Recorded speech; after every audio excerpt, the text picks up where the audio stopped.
কাপাসিয়ার ২ ইউনিয়নের ৪টি গ্রামের সাথে আপনাদের পরিচয় করে দিচ্ছি আমি নাজিব মাহফুজ খান। এই যে খাল, ধলাগড়ের খাল বা ধলেশ্বরীর খাল, এই খালের ২ পাড়েই এখানে উত্তরখামের গ্রাম।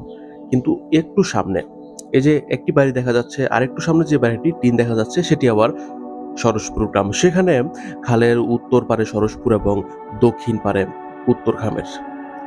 আরেকটু সামনে গেলে খালের উত্তর পারে পেওরাইট, দক্ষিণ পারে উত্তরখামের। আরও সামনে গেলে সেই একটু দূরে ঝাপসা হয়ে একটি বাজারের মতো দেখা যাচ্ছে, টাওয়ার দেখা যাচ্ছে। সেটা ত্রিমোহনী বাজার, কাপাসিয়া মনোহরদী সড়ক।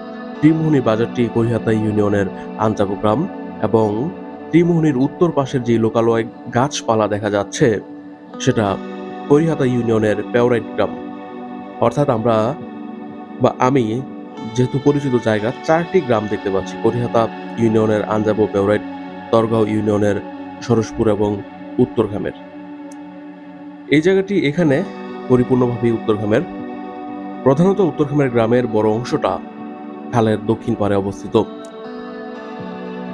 ১৫০-২০০ বছর আগে খালের দক্ষিণ পার থেকে উত্তরখামের গ্রামের যেসব বাসিন্দারা উত্তর পারে এসে বসত গড়েন, তারা উত্তরখামের গ্রাম নামেই পরিচিতি দেন, এবং সেই অংশটা উত্তরখামের গ্রামেই প্রশাসনিকভাবেও পরিচিত হয়ে ওঠে। উত্তরখামের দক্ষিণ অংশের সেই যে একটি বিল দেখতে পাচ্ছি, এটি ফকির বাড়ি, তারপরে শিকদার বাড়ি, ওদিকে খান বাড়ি। উত্তরখামের ঈদগাহ উচ্চ বিদ্যালয়, এখানে সেতু রয়েছে, খালের উপরে সেতু, ঈদগাহ মাঠ, ঈদগাহ মাঠের উত্তর পাশের বিস্তৃত খোলা প্রান্তর, পশ্চিমে খোলা প্রান্তর, তারপরে বাখরি বাজার, তারপরে উরুন। এই ভিডিওতে আমরা উরুন গ্রামটিও দেখতে পাচ্ছি। বোঝা যাচ্ছে যে ওখানে উরুন, পশ্চিম দিকে উরুন, সেটি দরগাঁও ইউনিয়নের গ্রাম ধলাগড়। কাপাসিয়া টোক, কাপাসিয়া কিশোরগঞ্জ মহাসড়কের ধলাগড় ব্রিজ, ধলাগড় বাস স্ট্যান্ড ইত্যাদি অবস্থিত।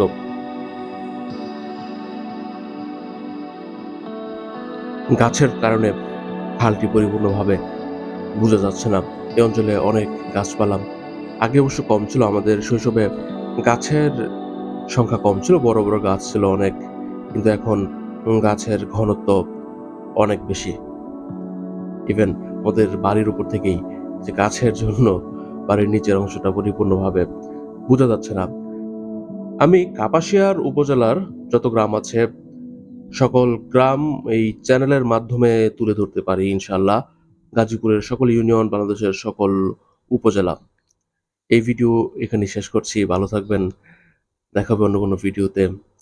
আল্লাহ হাফেজ।